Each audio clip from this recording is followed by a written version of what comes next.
ಚಿಂತಾಮಣಿ ನಗರದ ದೊಡ್ಡಪೇಟೆ ಸೇರಿದಂತೆ ವಿವಿಧ ವಾರ್ಡ್ಗಳಲ್ಲಿ ನಡೆಯುತ್ತಿರುವ ಕಾಮಗಾರಿಗಳನ್ನು ಸಚಿವ ಡಾಕ್ಟರ್ ಎಂಸಿ ಸುಧಾಕರ್ ವೀಕ್ಷಣೆ ಮಾಡಿದ ನಂತರ ಮಾತನಾಡಿ, ಬಂಬೂ ಬಜಾರ್ ಮೂಲಕ ಹಾದು ಹೋಗುವ ರಸ್ತೆ ಹಾಗೂ ಚೇಳೂರು ರಸ್ತೆಯಿಂದ ಬರುವ ರೈಲ್ವೆ ನಿಲ್ದಾಣಕ್ಕೆ ಸಂಪರ್ಕ ಕಲ್ಪಿಸುವ ಜೋಡಿ ರಸ್ತೆ, ಖಾಸಗಿ ಬಸ್ ನಿಲ್ದಾಣ ಸೇರಿದಂತೆ ಟ್ರಕ್ ಟರ್ಮಿನಲ್, ರಿಪೇರ್ ಬೇರ್, ಒಳಾಂಗಣ ಕ್ರೀಡಾಂಗಣ ಹಾಗೂ ಉದ್ಯಾನವನವನ್ನು ನಿರ್ಮಾಣ ಮಾಡಲು ಎಲ್ಲಾ ರೀತಿಯ ಸಿದ್ಧತೆಗಳನ್ನು ಮಾಡಿಕೊಳ್ಳಲಾಗುತ್ತಿದೆ ಎಂದರು. ರೈಲ್ವೆ ನಿಲ್ದಾಣಕ್ಕೆ ನೇರವಾಗಿ ಸಂಪರ್ಕ ಕಲ್ಪಿಸುವ ರಸ್ತೆ ನಿರ್ಮಾಣದ ಯೋಜನೆಯನ್ನ 13 ವರ್ಷಗಳ ಹಿಂದೆಯೇ ಅಂದಿನ ಜಿಲ್ಲಾಧಿಕಾರಿಗಳಾದ ಮಂಜುಳಾ ಅವರ ಮೂಲಕ ಬೆಳವಣಿಗೆಗೆ ಪೂರಕವಾಗುವ ವಾತಾವರಣ ನಿರ್ಮಾಣ ಮಾಡುವ ಹಂಬಲವನ್ನ ಹೊಂದಿರುವುದಾಗಿ ತಿಳಿಸಿದರು. ಸಾರ್ವಜನಿಕರ ಉಪಯೋಗಕ್ಕಾಗಿ ಈ ಒಂದು ಪ್ರಯತ್ನವನ್ನ ಮಾಡಿದ್ದು, ಜಿಲ್ಲಾಧಿಕಾರಿಗಳ ಖುದ್ದು ವೀಕ್ಷಣೆಯಿಂದ ಅಭಿವೃದ್ಧಿಗೆ ಮತ್ತಷ್ಟು ಶೀಘ್ರಗತಿ ಲಭಿಸಲಿದೆ ಎಂದರು.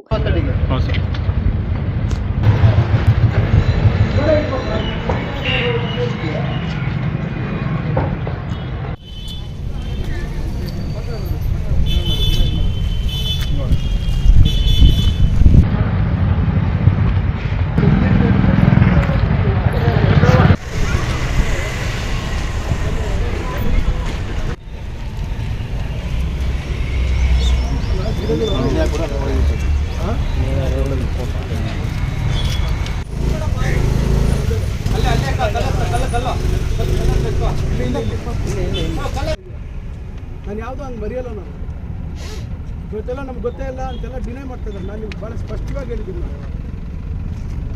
ಈ ರೋಡ್ ಬೇಕೇ ಬೇಕಲ್ಲ. ಅಲ್ಲ, ನಾನು ಹೇಳೋದು ಇಲ್ಲಿ ರೋಡ್ ಇಲ್ಲಿ ಪ್ರೈವೇಟ್ ಪ್ರಾಪರ್ಟಿ ಇದು ಮೇನ್ ರೋಡ್, ಡಬಲ್ ರೋಡ್ ಇದೆಯಲ್ಲ, ಅಲ್ಲಿಂದ ಏನು ಕನೆಕ್ಟ್ ಮಾಡಬೇಕು. ಇಲ್ಲಿ ಇದು ಎಂಟ್ರೆನ್ಸ್ ಎಲ್ಲ ಈ ಕಡೆ ಇದೆ, ಅಲೈನ್ಮೆಂಟ್. ಇದು ಅಲೈನ್ಮೆಂಟ್ ಎಲ್ಲ ಈ ಕಡೆ ಇದೆ. ಶೇಪ್ ನೋಡಿ, ಇದು ಗೊತ್ತಾಯ್ತು.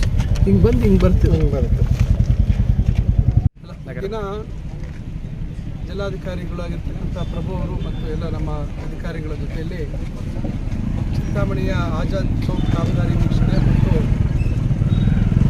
ರೈಲ್ವೆ ನಿಲ್ದಾಣಕ್ಕೆ ಹೋಗುವಂಥ ದೊಡ್ಡಪೇಟೆ ರಸ್ತೆ ಭಾಳ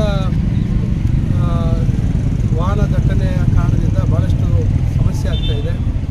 ಹಿಂದೇನೂ ಅದನ್ನು ನಾವು ಅಗಲೀಕರಣ ಮಾಡಬೇಕು ಅಂತಕ್ಕಂಥ ಈ ಆಲೋಚನೆ ಇತ್ತು, ಅದರ ಅವಕಾಶ ಆಗಿರಲಿಲ್ಲ. ಈಗ ನಗರೋತ್ಥಾನ ಯೋಜನೆಯಲ್ಲಿ ಅದಕ್ಕೆ ಅನುದಾನವನ್ನು ಹಾಕ್ಸಿದ್ದೀವಿ. ಈಗ ಅದನ್ನು ನಾವು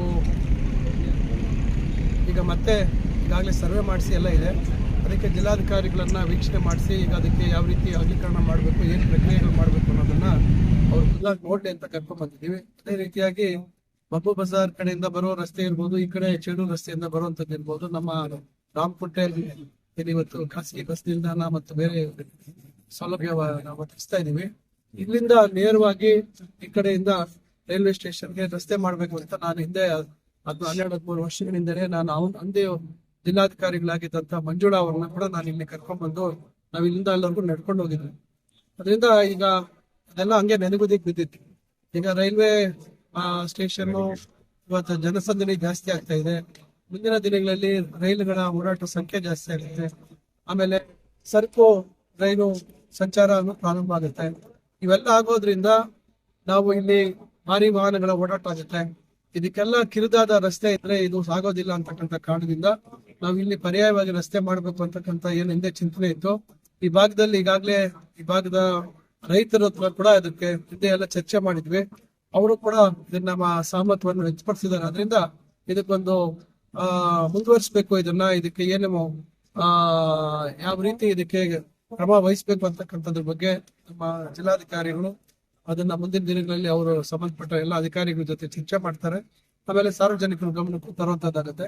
ಒಟ್ಟಾರೆಯಾಗಿ ಇದೆಲ್ಲ ಭವಿಷ್ಯತ್ತಿನ ದೃಷ್ಟಿಯಲ್ಲಿ ನಾವು ಮುಂದೆ ಈ ಭಾಗ ಚೆನ್ನಾಗಿ ಅಭಿವೃದ್ಧಿ ಆಗ್ಬೇಕು ಅಂತಕ್ಕಂಥ ದೃಷ್ಟಿಯಲ್ಲಿ, ಯಾಕಂದ್ರೆ ಇಲ್ಲೆಲ್ಲ ರೈತರ ಜಮೀನು ಇದೆ, ಯಾವುದೇ ರಸ್ತೆ ಸಂಪರ್ಕ ಇಲ್ಲ. ಏನಾದ್ರೂ ಈ ತರ ರಸ್ತೆ ಒಂದಾದಾಗ ಆ ಭೂಮಿಗೂ ಇವತ್ತು ಒಳ್ಳೆ ಬೆಲೆ ಸಿಗುವಂತದ್ದಾಗುತ್ತೆ. Aslam Pasha, MMTV news, Chintamani.